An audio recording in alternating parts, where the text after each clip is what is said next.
family that got you There's probably too many to mention, to be honest. Obviously, starting as a young fella in Caen, my old fella,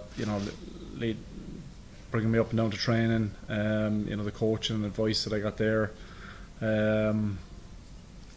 onto school, then in Praise and back to Caen, and then kind of into Munster from there. I've been lucky with the people I've come across in close quarters that have kind of mentored me from a young age, and given me the love for the game, which is still very much evident today. How are emotions? Yeah, look, trying to keep them at bay at the moment. Most important thing is Saturday for me. It's obviously a special occasion for me and my family, but it's the most important thing is the match and the performance on Saturday. So that's absolutely the focus at the moment. Sure. Peter, congratulations. Is there a part of you that maybe thinking back to post 2015 World Cup that's even a little bit surprised you got to 100 caps? I'm still kind of surprised, no matter what year it would have been. As I think Pete said, there's 10 people of all the people who've made a cap for Ireland have got 100 of them, and it's almost a little bit embarrassing with the names that are ahead of me, to be honest. People I grew up following and supporting, hugely inspirational characters, and to be the 10th, I don't know, it's going to take some time to settle in. Certainly nothing I ever expected or dreamed of. We all talk about having dreams, but that one was way off the radar, to be honest. Is there also part of you that doesn't want too much fuss made of it? Oh, I would love to be inside there now, having a cup of tea with the lads. This would be the last place I'd sit in front of, to be honest with you. But obviously, I've got some texts already. I'm hugely grateful for everyone's best wishes and that. But I want to win for the lads at the weekend. That's the main thing. You're welcome. Shane and Murray. Peter, have you done anything differently as you've got older? Is there any major change you've made to how you prep or how you train, or anything you can tell us? Yeah, look, I've spoken to a few, I suppose, guys who have either finished or at the elder stages of their careers, and you can't do as much as the young guys do these days. Some of the extras you'd see guys doing afterwards and pre-training.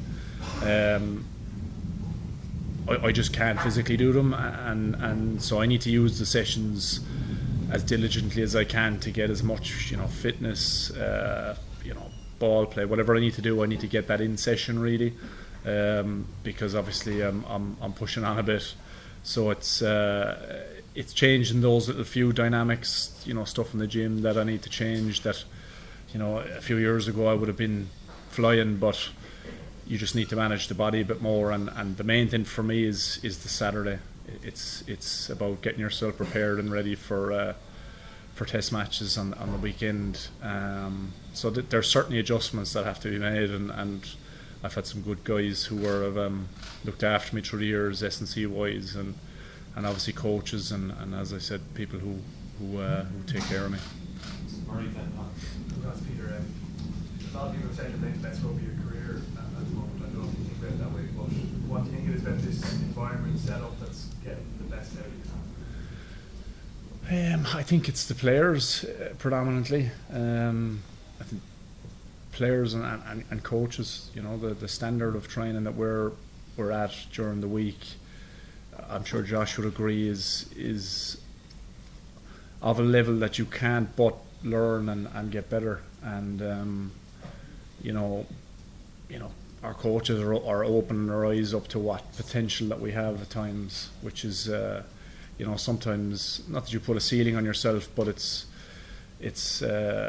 stuff that you mightn't have had on your radar that is possible. And I think this group of players particularly, never cease to amaze me, the quality of rugby that they can play. And when you're around it as much as I've been lucky enough to be around it, you know, without doing much, you're picking up stuff, and you know, we're about doing a lot, so it's easy to pick up some good tips. Alex? Yeah, congratulations on your milestone. You've achieved so much in your career, but Ireland haven't done anything in the World Cup previously. I just wonder how much of an opportunity you view this campaign now.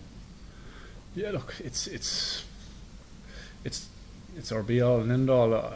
You know, I'm not going to say that lightly, and it's the same for every team in this competition. You know, every team that makes this competition is in this country to win it, and we're no different. And certainly, you know, I've spoken about already.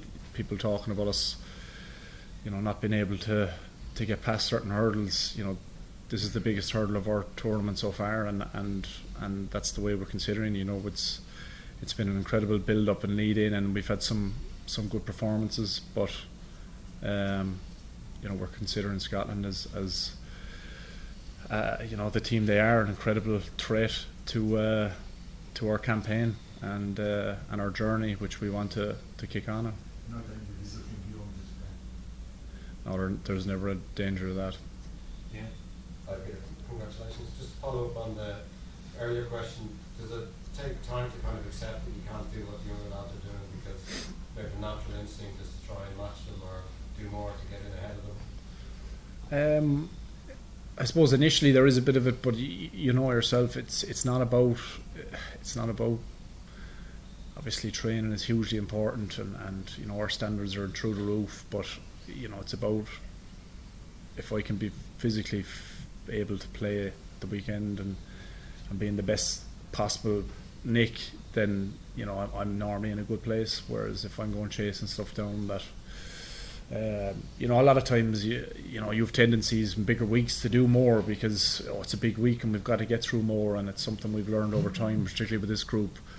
Probably less is more at times, you know, to keep the juice in the legs, and I suppose that's an analogy that I've used a little bit more as I got a bit older.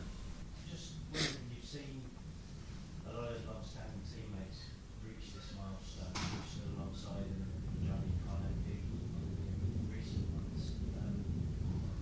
Have you learned anything about what they do on the day? Because you were saying how once you probably it'd be all over, so with accident perhaps. Have you thought about how you're going to react on the day? I'm just trying to prepare as it is another test match for me, you know.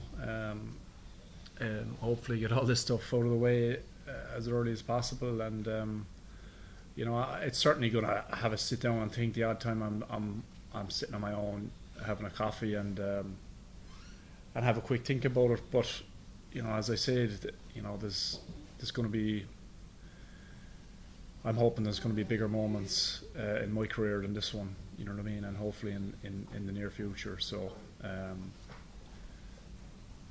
my firm focus will be on Saturday and my performance in the game.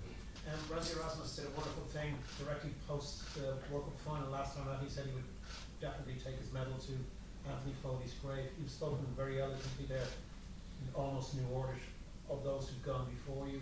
Has Anthony come to your mind at all here? You're in Paris. He was a long time teammate. It was a very traumatic time for the club. Has he come to your mind at all on this World Cup? Yeah, look, it was funny. Myself and Johnny had a conversation about it. I think it was on the way to the South African game actually, about you know, sometimes it is weird to be in Paris and think about Axel and what happened. You know, it certainly has obviously an incredibly sad memory for particularly that Munster team that were in Paris that week, and Johnny spoke about some. I'm not going to go into it now, but he made a couple of lovely gestures to the family afterwards. But it's Axel's always somebody that certainly is in my head, you know, on a very regular basis, and as you said, when you come to Paris. It's certainly he'd certainly come to mind of the fondest memories that we had together, and you know, the amount of inspiration that he gave to not just me, but to lots of young kids in Munster and Ireland. As I said, very fond memories.